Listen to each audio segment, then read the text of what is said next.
മക്കളെ, welcome back to excellent academics. അപ്പൊ നമ്മൾ നോക്കാൻ പോകുന്നത് SSLC ഇംഗ്ലീഷ് ക്രിസ്മസ് എക്സാമിന് വരാൻ പോകുന്ന ഇമ്പോർട്ടന്റ് ആയിട്ടുള്ള ചോദ്യമാണ്. ഈ വീഡിയോ എന്തായാലും നിങ്ങൾ കാണുക, മസ്റ്റ് വാച്ച് ആണ്. നിങ്ങൾ ഇത് കാണാതെ പരീക്ഷയ്ക്ക് പോവുകയും ചെയ്തത് അത്രയും ഇമ്പോർട്ടന്റ് ആണ്. ഇതിൽ പറയുന്ന എല്ലാ ചോദ്യവും നിങ്ങളുടെ ക്വസ്റ്റ്യൻ പേപ്പറിൽ ഉണ്ടാവും, ഷുവർ ആയിട്ട് കാണും. സോ നമുക്ക് നേരെ വീഡിയോയിലേക്ക് പോവാം. നമുക്ക് ഈ ഒരു എക്സാമിന് 2 യൂണിറ്റുകളാണ് കവർ ചെയ്യാനുള്ളത്. യൂണിറ്റ് 3 ആൻഡ് യൂണിറ്റ് 4 ആണ് നമുക്ക് കവർ ചെയ്യാനുള്ളത്. അതിനകത്ത് യൂണിറ്റ് 3ൽ 3 ചാപ്റ്റേഴ്സും യൂണിറ്റ് 4ൽ 3 ചാപ്റ്റേഴ്സും ആണുള്ളത്. സോ നമുക്ക് ചാപ്റ്റർ വൈസ് ഏതൊക്കെ ക്വസ്റ്റ്യൻസ് ആണ് വരുന്നത്, ഉറപ്പായിട്ട് നിങ്ങൾക്ക് ഏതൊക്കെ ക്വസ്റ്റ്യൻസ് വരും എന്നുള്ളത് നമുക്കൊന്ന് നോക്കിയിട്ട് വരാം. ആദ്യത്തെ ചാപ്റ്റർ ആയിട്ടുള്ള the best investment I ever മെയ്ഡിലെ നമുക്ക് മെയിൻ ആയിട്ടും വരുന്ന ചോദ്യമാണ് നറേഷൻസും റൈറ്റപ്പും. ഇത് എന്തായാലും നിങ്ങൾ പഠിക്കാതെ പോകരുത്. നമുക്കൊരു നറേഷനും അതിൽ നിന്നുള്ള റൈറ്റപ്പും അതിനകത്ത് ഉറപ്പായിട്ടും കാണും. സോ നമുക്ക് നറേഷനും റൈറ്റപ്പും പഠിക്കണമെങ്കിൽ ജസ്റ്റ് നിങ്ങൾ എന്ത് ചെയ്യുക, ആ ഒരു പാഠം നന്നായിട്ട് വായിച്ചു വെച്ചേക്കുക, അതിന്റെ ഉള്ളടക്കം നന്നായിട്ട് മനസ്സിലാക്കിയിരിക്കുക. അങ്ങനെയാണെങ്കിൽ നമുക്ക് നറേഷൻ ഉറപ്പായിട്ടും എഴുതാനായിട്ട് പറ്റും. നറേഷൻ അറിയാമെന്നുള്ളൊരു കുട്ടിക്ക് റൈറ്റപ്പ് എസ്സേ എഴുതാൻ യാതൊരു പ്രയാസവും കാണില്ല. കാരണം നമ്മൾ കോണ്ടന്റുകൾ എന്ത് ചെയ്തിട്ടുണ്ട്, നന്നായിട്ട് മനസ്സിലാക്കിയിട്ടുണ്ട്. സോ നമുക്ക് ഇതിൽ നിന്ന് വരുന്ന മെയിൻ ആയിട്ടുള്ള റൈറ്റപ്പുകൾ എങ്ങനെയാന്ന് നോക്കാം. മിസ്റ്റർ ജോൺ എങ്ങനെയാണ് ഒരു ഡെലിഗൻ യൂത്തിൽ നിന്ന് ഒരു ഫിലാന്ത്രോഫിസ്റ്റ് ആയിട്ട്, ഒരു മനുഷ്യ സ്നേഹിയായിട്ട് മാറിയത് എന്നുള്ളതിനെ പറ്റി നമുക്കൊരു റൈറ്റപ്പ് എന്തായാലും പ്രതീക്ഷിക്കാം എന്നുള്ളതാണ്. പിന്നെ അടുത്ത ചോദ്യം എന്ന് പറയുന്നത് സ്മോൾ ആക്ട് ഓഫ് ചേഞ്ചസ് എങ്ങനെയാണ് വലിയ ചേഞ്ചസ് ഉണ്ടാക്കുന്നത് എന്ന തരത്തിൽ നമുക്ക് റൈറ്റപ്പ് എന്തായാലും പ്രതീക്ഷിക്കാം. അടുത്തത് ഈ പാഠത്തിൽ നിന്ന് എക്സ്പെക്ട് ചെയ്യാവുന്ന മറ്റൊരു പ്രധാനപ്പെട്ട ചോദ്യമാണ് ക്യാരക്ടർ സ്കെച്ച്. 3 പേരുടെ ക്യാരക്ടർ സ്കെച്ചാണ് നമുക്ക് ഈ പാഠത്തിൽ നിന്ന് എക്സ്പെക്ട് ചെയ്യാൻ പറ്റുന്നത്. മാർത്തയുടേതും AJ ക്രോണിൻ്റെതും മിസ്റ്റർ ജോണിൻ്റെതും. ഇതിൽ നമുക്ക് മാർത്ത കഴിഞ്ഞ ഡിസംബർ എക്സാമിന്, കഴിഞ്ഞ നിങ്ങളുടെ സീനിയേഴ്സ് എഴുതിയ ഡിസംബർ എക്സാമിന് ഓൾറെഡി ചോദിച്ചിട്ടുണ്ട്. സോ നമുക്കിതിൽ നിന്ന് മെയിൻ ആയിട്ടും വരാം, നമുക്കിത് വരും എന്ന് പറയാൻ പറ്റുന്നത് മിസ്റ്റർ ജോണിന്റെ ക്യാരക്ടർ സ്കെച്ചാണ്. അത് ഒരു മസ്റ്റ് സ്റ്റഡി ആയിട്ടുള്ള ക്വസ്റ്റ്യൻ ആണ്, എന്തായാലും നോക്കിയിട്ട് പോവുക. അതുപോലെ നിങ്ങൾ ജസ്റ്റ് ഒന്ന് AJ ക്രോണിൻ്റെത് കൂടി പഠിച്ചു വെച്ചേക്കുക. അത് ഒന്ന് ജസ്റ്റ് ഒരു ഓവറോൾ ആയിട്ടുള്ളൊരു വ്യൂ നോക്കി വെച്ചേക്കുക. ഇൻ കേസ് ചോദിച്ചാൽ എഴുതാം എന്നുള്ള രീതിയിൽ നോക്കി വെച്ചിരുന്നാൽ മതി. പക്ഷേ മിസ്റ്റർ ജോൺ നിങ്ങൾ വിടരുത്, അതെന്തായാലും നോക്കിയിട്ടേ പോവാവൂ. മാർത്ത ഓൾറെഡി ചോദിച്ചിട്ടുള്ളത് കൊണ്ട് അത് വരാനുള്ള പ്രോബബിലിറ്റി വളരെ വളരെ കുറവാണ്. പിന്നെ ഈ പാഠത്തിൽ നിന്ന് വരുന്ന മറ്റൊരു ചോദ്യമാണ് ന്യൂസ് റിപ്പോർട്ട്. മിസ്റ്റർ ജോണിന്റെ സെൽഫ്ലെസ് സർവീസിനെ പറ്റിയിട്ടൊരു ന്യൂസ് റിപ്പോർട്ട് തയ്യാറാക്കുക എന്ന് പറഞ്ഞൊരു ചോദ്യം നമുക്ക് വേണമെങ്കിൽ എക്സ്പെക്ട് ചെയ്യാന്നുള്ളതാണ്. അതുപോലെ തന്നെ ഇതിൽ നിന്ന് വരുന്ന മറ്റൊരു ചോദ്യമാണ് diary or letter. Mister John അല്ലെങ്കിൽ AJ ക്രോണിന് എഴുതുന്ന ലെറ്റർ അല്ലെങ്കിൽ ഡയറി നമുക്ക് ഇതിന് എക്സ്പെക്ട് ചെയ്യാം. ഒരു ഫോർമൽ ലെറ്റർ ഒക്കെ തന്നെയായിരിക്കും നമുക്ക് ഇതിന് എക്സ്പെക്ട് ചെയ്യാൻ പറ്റുന്നത്. അതുപോലെ തന്നെ നമുക്ക് ഇതിന്നൊരു ഇൻഡയറക്റ്റ് പോലെ ഒരു ക്വസ്റ്റ്യൻ ആയിട്ട് എന്താണ്, ഒരു ഡ്രഗ് അബ്യൂസിനെ പറ്റിയിട്ട് ഒരു നോട്ടീസ് എഴുതുക, 5 മാർക്കിന് നോട്ടീസ് എഴുതുക എന്ന് പറയുന്നൊരു ക്വസ്റ്റ്യൻ നമുക്ക് ഇതിന് വേണമെങ്കിൽ എക്സ്പെക്ട് ചെയ്യാം. ഇതിൽ എന്തായാലും നിങ്ങൾ മസ്റ്റ് സ്റ്റഡി ആയിട്ട് നോക്കി വെച്ചേക്കുന്നത് ഈ പാഠത്തിന്റെ നറേഷൻ നോക്കി വെച്ചേക്കുക. അത്രയും കണ്ട് ഇമ്പോർട്ടന്റ് ആയതുകൊണ്ടാണ് പറയുന്നത് നറേഷൻ നോക്കി വെച്ചേക്കുക. അതുപോലെ തന്നെ നറേഷൻ എഴുതാൻ അറിയാമെങ്കിൽ നമുക്ക് ഇതിന്ന് വരുന്ന ഏത് റൈറ്റപ്പ് വേണോ നമുക്ക് എഴുതി വെക്കാം. അതുപോലെ ക്യാരക്ടർ സ്കെച്ച്, ഇതെന്തായാലും മിസ്റ്റർ ജോണിന്റെ ക്യാരക്ടർ സ്കെച്ച് പഠിച്ചിട്ടേ പോവാവൂ.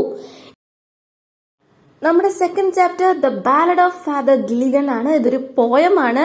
അതുകൊണ്ട് തന്നെ നമ്മൾ എന്ത് നോക്കിയിരിക്കണം മക്കളെ, മസ്റ്റ് ആയിട്ടും ഇതിന്റെ ഒരു അപ്രിസിയേഷൻ നോക്കിയിരിക്കണം. ഈ ഒരു പാഠം അത്ര കണ്ട് അപ്രിസിയേഷൻ ഇമ്പോർട്ടന്റ് ആണോ എന്ന് ചോദിച്ചാൽ അല്ല.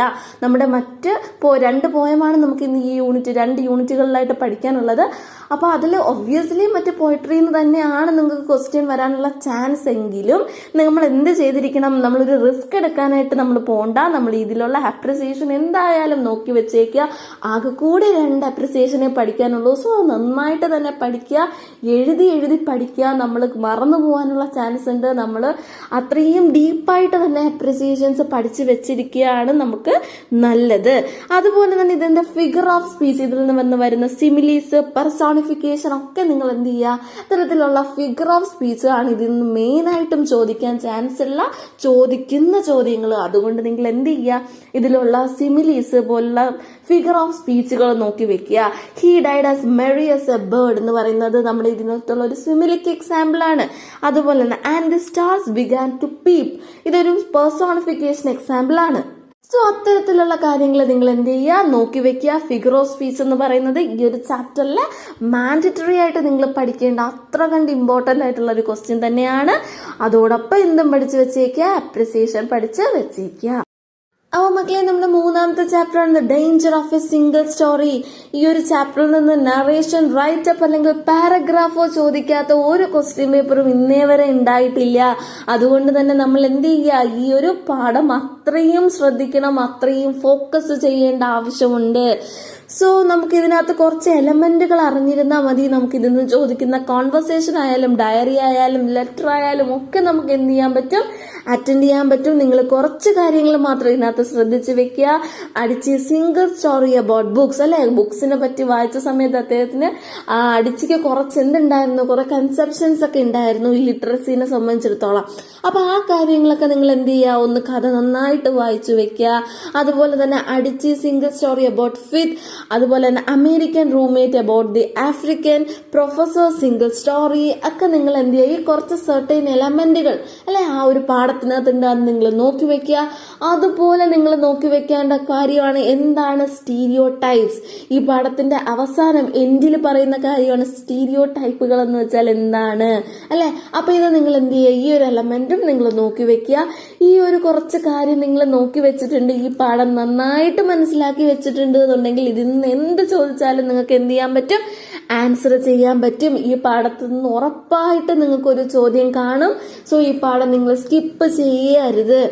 ഇനി അടുത്ത നമുക്ക് പ്രതീക്ഷിക്കാൻ പറ്റുന്ന ഈ പാഠത്തിലൊരു ചോദ്യമാണ് ഇന്റർവ്യൂ ക്വസ്റ്റ്യൻ ടു അടിച്ചിനെ പറ്റി അടിച്ചിനോട് കുറച്ച് ക്വസ്റ്റ്യൻസ് ചോദിക്കുക എന്നുള്ളത് ഇതിൽ നിന്ന് എന്തായാലും നമുക്ക് എന്ത് ചെയ്യാൻ പറ്റും, എക്സ്പെക്ട് ചെയ്യാൻ പറ്റുന്ന ക്വസ്റ്റ്യൻസ് ആണ്.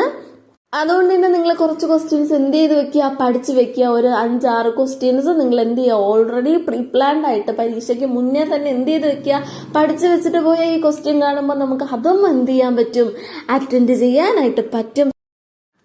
അടുത്ത മക്കളെ, നമ്മുടെ 4ാമത്തെ ചാപ്റ്റർ ആണ് ദ സ്കോളർഷിപ്പ് ജാക്കറ്റ്. ഈ ഒരു പാഠത്തിൽ നിങ്ങൾ എന്ത് ചെയ്യാം മക്കളെ, ഡീപ്പായിട്ട് നറേഷൻ പഠിച്ചു വെച്ചേക്ക്. എല്ലാ പാഠത്തിലും നറേഷൻസ് അപ്രിസിയേഷൻ ഇമ്പോർട്ടന്റ് ആണ്. കാരണം നറേഷൻ ഉണ്ടെങ്കിൽ നമുക്ക് ആ ഒരു പാഠം മൊത്തത്തിൽ നമ്മൾ പഠിച്ചു എന്നാണ് അർത്ഥം. അപ്പൊ അതിൽ നിന്ന് എന്ത് ചോദ്യം വന്നാലും നിങ്ങൾക്ക് എന്ത് ചെയ്യാൻ പറ്റും, പിന്നീട് അറ്റൻഡ് ചെയ്യാനായിട്ട് പറ്റും. അപ്പോൾ നമുക്ക് ക്രിസ്മസ് എക്സാമിനായാലും ശരി, നമ്മുടെ പബ്ലിക് എക്സാമിനായാലും ശരി, നമുക്ക് മാർക്ക് ഫുൾ A+ സ്കോർ ചെയ്യണം എന്നുണ്ടെങ്കിൽ നമ്മൾ എന്ത് ചെയ്യുക, ആ പാഠം ഡെപ്ത് ആയിട്ട് മനസ്സിലാക്കി വെക്കുക. നമ്മൾ ഇങ്ങനെ ഇരുന്ന് വായിച്ച് നമുക്ക് ഇനി ഏത് രീതിയിൽ ചോദ്യം വന്നാലും ശരി നമുക്ക് ആൻസർ ചെയ്യാൻ പറ്റും അല്ലെ. നമുക്ക് കഥ അറിയാന്നുണ്ടെങ്കിൽ നമുക്ക് ലാംഗ്വേജ് കയ്യിലുണ്ട്, നമുക്ക് എഴുതാൻ പറ്റുന്നതേ ഉള്ളൂ. അപ്പൊ എന്താണ്, നമ്മൾ നന്നായിട്ട് അതിന്റെ എന്ത് പഠിച്ചു വെക്കുക, ഉള്ളടക്കം കഥ പഠിച്ചു വെക്കുക. അങ്ങനെയാണെങ്കിൽ നമുക്ക് ഇതിന് എക്സ്പെക്ട് ചെയ്യാൻ പറ്റുന്ന ചോദ്യമാണ് നറേഷനും റൈറ്റ് അപ്പും അല്ലെ. മാർത്തയുടെ ഡിറ്റർമിനേഷൻ എങ്ങനെയായിരുന്നു സ്കോളർഷിപ്പ് ജാക്കറ്റ് കിട്ടാൻ വേണ്ടിയിട്ട് എന്നുള്ള രീതിയിലൊക്കെ നമുക്ക് എന്ത് പ്രതീക്ഷിക്കാം, ഒരു റൈറ്റ് അപ്പ് പ്രതീക്ഷിക്കാം.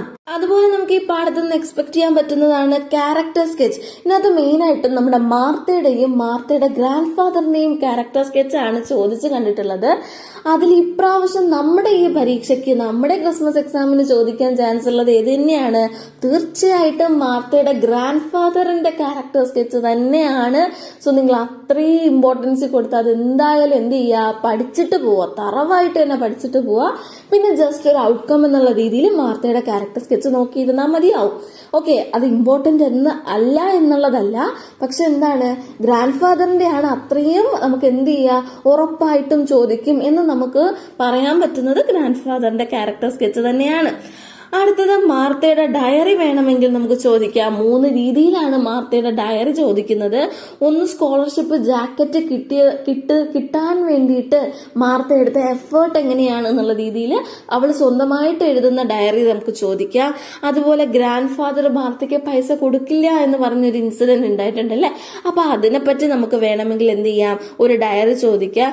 അത് മാത്രമല്ല, മാർത്ത മിസ്റ്റർ ബൂണിന്റെയും സ്മിത്തിന്റെയും ഒക്കെ കോൺവെർസേഷൻ ഓവർഹിയർ ചെയ്തു. അപ്പൊ ആ ഒരു ഇൻസിഡന്റിനെ ബേസ് ചെയ്ത് നമുക്ക് എന്ത് ചെയ്യാം, ഈ പാഠത്തിൽ നിന്ന് ഡയറി എക്സ്പെക്ട് ചെയ്യാം. സോ ഈ ഒരു 3 ടൈപ്പ് ചോദ്യം തന്നെയാണ് ഡയറിയിൽ എന്ത് ചെയ്ത് ഇതുവരെയായിട്ടും ചോദിച്ചു കണ്ടിട്ടുള്ളത്. സോ നമുക്ക് ഇത് തന്നെ എന്ത് ചെയ്യാടാ, എക്സ്പെക്ട് ചെയ്യാം. അതുപോലെ ഇതിൽ നിന്ന് വേണമെങ്കിൽ ലെറ്ററോ കോൺവെർസേഷനോ ഒക്കെ നമുക്ക് ഇതിൽ നിന്ന് പ്രതീക്ഷിക്കാവുന്നതാണ്. ബട്ട് ഇതിനേക്കാളും ഇമ്പോർട്ടൻ്റ് ആയിട്ട് ഞാൻ പറഞ്ഞത് എന്താണ്, നറേഷനും റൈറ്റപ്പോ ക്യാരക്ടർ സ്കെച്ച് ഓഫ് ഗ്രാൻഡ് ഫാദറും തന്നെയാണ്. പിന്നെ ഡയറി അല്ലെ, ഇതിലേതെങ്കിലും ഒരു ഡയറിയും. പിന്നെ നമുക്ക് ഇതിൽ നിന്ന് വരുന്ന ഒരു ക്വസ്റ്റ്യൻ ആണ്, ന്യൂസ് റിപ്പോർട്ട് വേണമെങ്കിൽ ചോദിക്കാം. നമ്മൾ മാർത്തയ്ക്ക് നമ്മുടെ സ്കോളർഷിപ്പ് ജാക്കറ്റ് കിട്ടിയതിന് ശേഷമുള്ള ഒരു ന്യൂസ് റിപ്പോർട്ട് വേണമെങ്കിൽ നമുക്ക് ചോദിക്കാം. അതുപോലെ തന്നെ ക്വസ്റ്റ്യൻ വേണമെങ്കിൽ ചോദിക്കാം. ഇതുപോലെ ചോദിച്ച് കണ്ടിട്ടില്ല, ബട്ട് സ്റ്റിൽ നമുക്ക് എന്ത് ചെയ്യാം, ഒരു ക്വസ്റ്റ്യൻ ആയിട്ട് നമുക്ക് ഇതിൽ നിന്ന് എക്സ്പെക്ട് ചെയ്യാം. അടുത്ത മക്കളെ നമ്മുടെ സെക്കൻഡ് ലാസ്റ്റ് ചാപ്റ്റർ ആണ് പോയട്രി എന്ന് പറയുന്നത്. പോയട്രി എന്ന് പറയുന്നത് ഒരു പോയമാണ്. അതുകൊണ്ട് തന്നെ നമ്മൾ നേരത്തെ പറഞ്ഞു അതിന്റെ അപ്രിസിയേഷൻ എന്ന് പറയുന്നത് അത്രയും ഇമ്പോർട്ടന്റ് ആണ്. പഠിക്കണം, പഠിച്ചേ പറ്റൂ. പോയട്രിയുടെ അപ്രിസിയേഷൻ എഴുതുക എന്ന് പറയുന്നത് അത്ര ഈസി ഉള്ള കാര്യമല്ല. അത് പഠിച്ചെടുക്കുക, എഴുതി ഫലിപ്പിക്കുക എന്ന് പറയുന്നത് അത്രയും പ്രയാസമാണ്. സോ നിങ്ങൾ എന്ത് ചെയ്യുക, എഴുതി തന്നെ പഠിക്കണം. എന്റെ മക്കളെ എഴുതി തന്നെ പഠിക്കണം. അത്രയും എന്താണ് ഇമ്പോർട്ടന്റ് ആണ്. അതുപോലെ തന്നെ നമുക്ക് ഇതിൽ നിന്ന് പ്രതീക്ഷിക്കാൻ പറ്റുന്ന ഇമ്പോർട്ടന്റ് ആയിട്ടുള്ള ചോദ്യങ്ങളാണ് പോയറ്റിക് ഡിവൈസുകൾ എഴുതുക. പോയറ്റിക് ഡിവൈസുകൾ എഴുതണമെന്നുണ്ടെങ്കിൽ നിങ്ങൾ എന്ത് ചെയ്തിരിക്കണം, നമ്മുടെ പോയം ഒരുപാട് തവണ ലൈൻ ബൈ ലൈൻ ആയിട്ട് ഇങ്ങനെ വായിക്കണം അല്ലെ. അതിന്റെ ഓരോ വരികളും നിങ്ങൾക്ക് ക്വസ്റ്റ്യൻ പേപ്പറിൽ ആ വരി തരുന്ന സമയത്ത് ഇത് പോയട്രിയിലുള്ളതാണ്, ഇത് ഇന്ന പോയറ്റിക് ഡിവൈസ് ആണ് എന്ന് തിരിച്ചറിയുന്ന രീതിയിൽ നമ്മൾ എക്സാമിന് വേണ്ടി നിങ്ങൾ എന്ത് ചെയ്തിരിക്കണം, അത്രയും ഡീപ്പായിട്ട് പോയട്രിയിലെ വരികൾ പഠിച്ചിരിക്കണം. പോയട്രിയിൽ നമുക്ക് ഇമ്പോർട്ടന്റ് ആയിട്ടും വരുന്നതാണ് എന്താണ്, മെറ്റഫർ എന്താണ്, പെർസോണിഫിക്കേഷൻ, ഈ വരികളിലെ പെർസോണിഫിക്കേഷൻ ഏതാണ് എന്നൊക്കെ ചോദിച്ചിട്ട് നമുക്ക് കുറച്ച് വരികൾ തന്നിട്ട് ക്വസ്റ്റ്യൻസ് തരാം. അതില്ല എന്നുണ്ടെങ്കിൽ നമുക്ക് ജസ്റ്റ് എക്സാമ്പിൾ ആയിട്ട് ഈ ടച്ചസ് ഇറ്റ് മീ എന്ന് പറയുന്നത് എന്ത് പോയറ്റിക് ഡിവൈസ് ആണ് എന്ന് ചോദിക്കുക. എന്താണത്, അതൊരു പെർസോണിഫിക്കേഷൻ ആണ്. Among the branches of light എന്ന് പറയുന്നത് അതിന്റെ ഒരു മെറ്റഫർ ആണ്. സോ ഇങ്ങനെ ഒരു ടൈപ്പ് ക്വസ്റ്റ്യൻ നമുക്ക് എന്ത് ചെയ്യാം, എക്സ്പെക്ട് ചെയ്യാം. I don't know where it came from winter or river എന്ന് പറയുന്നത് ഒരു കോൺട്രാസ്റ്റിംഗ് ആയിട്ടുള്ള ഇമേജസ് ആണ് അല്ലെ. അതുപോലെ തന്നെ there I was without a face എന്തിനെയാണ് സിംബോളൈസ് ചെയ്യുന്നത്, എന്തിനെയാണ്, പോപ്പുലാരിറ്റി അല്ലെ. അപ്പൊ ഇങ്ങനെയുള്ള പോയറ്റിക് ഡിവൈസുകൾ കണ്ടെത്താനായിട്ടുള്ള ചോദ്യമാണ് ഈ പാഠത്ത് നിന്ന് വരുന്നത്. അത് മാത്രമല്ല അപ്രിസിയേഷനും. അപ്പൊ വീണ്ടും പറയാണ്, അപ്രിസിയേഷൻ എന്ത് ചെയ്യുക, നന്നായിട്ട് പഠിച്ചു വെച്ചേക്കുക. ഒപ്പം പോയറ്റിക് ഡിവൈസുകൾ നോക്കി വെക്കുക, മെറ്റഫർ, അതുപോലെ തന്നെ പെർസോണിഫിക്കേഷൻ, അലിട്രേഷൻ ഒക്കെ നോക്കി വെച്ചേക്കുക. ഇത്രയാണ് നമ്മുടെ ഈ പോയട്രിയിലുള്ളത്. മക്കളെ നമുക്ക് ഈ പാഠത്തിൽ നിന്ന് പ്രതീക്ഷിക്കാൻ പറ്റുന്നത് ഒരു റിവ്യൂ, റൈറ്റപ്പോ അല്ലെങ്കിൽ നറേഷനോ തന്നെയാണ്. ഇതിൽ നിങ്ങൾ എന്ത് ചെയ്യുക, മെയിൻ ആയിട്ടും ശ്രദ്ധിക്കേണ്ട കാര്യം റിവ്യൂ പഠിച്ചു വെക്കുക. Based on the consumer society or instalment system. ഈ ഒരു 2 ടോപ്പിക്കുകളെ ബേസ് ചെയ്തിട്ട് റിവ്യൂ എന്തായാലും നമുക്ക് ചോദിക്കാം. അതൊരു മസ്റ്റ് സ്റ്റഡി ആയിട്ടുള്ള ഒരു കാര്യം തന്നെയാണ്. ഒരു 2 years ബിഫോർ വരെ നമുക്ക് ഈ ഒരു ചാപ്റ്റർ അത്ര കണ്ട് ഇമ്പോർട്ടന്റ് ഒന്നും അല്ലായിരുന്നു. ഇതിൽ നിന്ന് കൂടിപ്പോയാൽ ഒരു 5 മാർക്കിന്റെ ചോദ്യം, അതിനപ്പുറം ഒന്നും ചോദിച്ച് കണ്ടിട്ടില്ല. ബട്ട് കഴിഞ്ഞ വർഷം തൊട്ട് നമ്മുടെ ഈ ഒരു പാഠത്തിൽ നിന്ന് 7 മാർക്കിനുള്ള essay ക്വസ്റ്റ്യൻസ് ഒക്കെ ചോദിച്ചു കണ്ടിട്ടുണ്ട്. സോ നമ്മൾ എന്തായാലും ഇതിന്റെ റിവ്യൂ, നറേഷൻ, റൈറ്റപ്പ് നോക്കി വെച്ചേക്കുക. അത് ഇമ്പോർട്ടന്റ് ആണ്. നറേഷൻ പഠിച്ചു വെച്ചിരുന്നാൽ നമ്മൾ എപ്പോഴും പറയുന്നത് തന്നെയാണ്, ഒരു പാഠത്തിന്റെ നറേഷൻ നിങ്ങൾക്ക് അറിയാമെങ്കിൽ അതിൽ നിന്ന് എന്ത് ചോദിച്ചാലും എഴുതാം. സോ നറേഷൻ എന്ന് പറയുന്ന ഒരു ക്വസ്റ്റ്യൻ നിങ്ങൾ എന്തായിട്ട് വെക്കുക, എല്ലാ പാഠത്തിന്റെയും ബേസ് ആയിട്ട് വെക്കുക. അതിന്റെ സ്ട്രോങ് ആയിട്ട് തന്നെ ആ ഒരു തീം നിങ്ങൾ പഠിച്ചു വെച്ചിരുന്നാൽ നിങ്ങൾക്ക് ഇതിൽ നിന്ന് എന്ത് വന്നാലും ശരി, ഏത് അമ്പുകൾ വന്നാലും നമുക്ക് അതിന് എന്ത് ചെയ്യാൻ പറ്റും, നന്നായിട്ട് തന്നെ ആൻസർ ചെയ്യാനായിട്ട് പറ്റും. അതുപോലെ തന്നെ നമുക്ക് ഈ പാഠത്തിൽ നിന്ന് ഒരു ക്യാരക്ടർ സ്കെച്ച് നമുക്ക് എന്ത് ചെയ്യാം, പ്രതീക്ഷിക്കാം. ആൻഡ് ജാനലിന്റെ ഒരു ക്യാരക്ടർ സ്കെച്ച് ആണ് ഇതിൽ നിന്ന് എന്ത് ചെയ്യാം, മെയിനായിട്ടും വരുന്നൊരു ചോദ്യം എന്ന് പറയുന്നത്. അതുപോലെ തന്നെ ജാക്ക് ആൻഡ് ജില്ലും ആൻഡ് ജാനിലും തമ്മിലുള്ള ലെറ്ററോ കോൺവെർസേഷനോ ഡയറിയോ വേണമെങ്കിൽ നമുക്ക് ഇതിൽ നിന്ന് എന്ത് ചെയ്യാനായിട്ട് പറ്റും, പ്രെഡിക്റ്റ് ചെയ്യാനായിട്ട് പറ്റുന്ന ഒരു ക്വസ്റ്റ്യൻസ് ആണ്. അപ്പോൾ മക്കളെ ഇത്രയൊക്കെയാണ് നമ്മുടെ ഇംഗ്ലീഷിലെ ഇമ്പോർട്ടൻ്റ് ആയിട്ടുള്ള ക്വസ്റ്റ്യൻസ് എന്ന് പറയുന്നത്. ഇമ്പോർട്ടൻറ്റ് ക്വസ്റ്റ്യൻസ് എന്നല്ല, ഇതൊക്കെ വരും. ഇതാണ് നിങ്ങളുടെ പരീക്ഷ പേപ്പറിൽ ഉണ്ടാവാൻ പോകുന്ന ചോദ്യം. അത് എക്സലന്റ് അക്കാഡമിക്സ് നിങ്ങൾക്ക് തരുന്ന പ്രോമിസ് ആണ്. ഇതുവരെ A+ കിട്ടാത്തവർ ഒരു കാരണം വെച്ചാലും നിങ്ങൾ ടെൻഷൻ ആവണ്ട. നിങ്ങൾ ടീച്ചർ പറഞ്ഞ പോലെ എന്ത് ചെയ്യുക, നന്നായിട്ട് പാഠം മനസ്സിലാക്കി വെക്കുക. പാഠത്തിൽ എന്തൊക്കെ കഥകളുണ്ടോ അതിലെ എല്ലാ എലമെന്റ്സും നിങ്ങൾ എന്ത് ചെയ്യുക, നന്നായിട്ട് ബൈഹാർട്ട് ചെയ്ത് വെക്കാൻ പഠിക്കുക. ആ ഒരു ലാംഗ്വേജ് നിങ്ങൾക്ക് എങ്കിലേ കയ്യിൽ കിട്ടും. നമുക്ക് കാര്യം അറിയാതെ നമുക്ക് എന്തെങ്കിലും എഴുതാൻ പറ്റുമോ, ഇല്ല അല്ലേ. അപ്പൊ നന്നായിട്ട് എന്ത് ചെയ്യുക, എൻ്റെ മക്കള് നന്നായിട്ട് അത് ആ പാഠത്തിന്റെ ആശയങ്ങൾ പഠിച്ചു വെക്കുക. ഇതുപോലെ എല്ലാ പാഠത്തിന്റെയും നറേഷൻസ് നിങ്ങൾ ബോണ്ട് സ്ട്രോങ് ആക്കിയാൽ നിങ്ങൾക്കിത് A+ വാങ്ങാന്നുള്ളതേ ഉള്ളൂടാ. ഇംഗ്ലീഷ് ഒന്നും ഒരു ടെൻഷൻ ആവേണ്ട കാര്യങ്ങളും അല്ല. അപ്പോൾ ഇന്നത്തെ വീഡിയോ യൂസ്ഫുൾ ആയിട്ടുണ്ടെന്ന് തോന്നുന്നുണ്ടെങ്കിൽ നിങ്ങൾ ഒന്ന് കമന്റ് ചെയ്യുക, കമന്റ് ചെയ്ത് റിവ്യൂ അറിയിക്കുക. ഈ വീഡിയോ എങ്ങനെ ഉണ്ടായിരുന്നു, നിങ്ങൾക്ക് എഫക്റ്റീവ് ആയോ ഇല്ലയോ എന്നുള്ള കാര്യം ഞങ്ങൾക്ക് ഒന്ന് അറിയാൻ വേണ്ടിയിട്ടാണ്. ഒന്ന് കമന്റ് ചെയ്യുക. അതുപോലെ തന്നെ നമ്മൾ എല്ലാ സബ്ജക്റ്റിന്റെയും ഇമ്പോർട്ടൻ്റ് ആയിട്ടുള്ള ക്വസ്റ്റ്യൻ വീഡിയോസ് ഡിസ്കസ് ചെയ്യുന്ന വീഡിയോസ് നമ്മൾ അപ്ലോഡ് ചെയ്യുന്നുണ്ട്. ഓൾറെഡി നമ്മൾ അപ്ലോഡ് ചെയ്ത വീഡിയോസുകളും ഉണ്ട്. സോ നിങ്ങൾ അതൊക്കെ ഒന്ന് കാണുക. 8th-ന്റെയും 9th-ന്റെയും ഒക്കെ വീഡിയോസ് ഉണ്ട്. അപ്പോൾ നിങ്ങളുടെ അനിയന്മാർക്കും അനിയത്തിമാർക്കും ഒക്കെ ഒന്ന് ഷെയർ ആക്കിക്കുക. നമ്മുടെ ഈ ചാനലും കൂടെ ഒന്ന് സപ്പോർട്ട് ചെയ്യുക.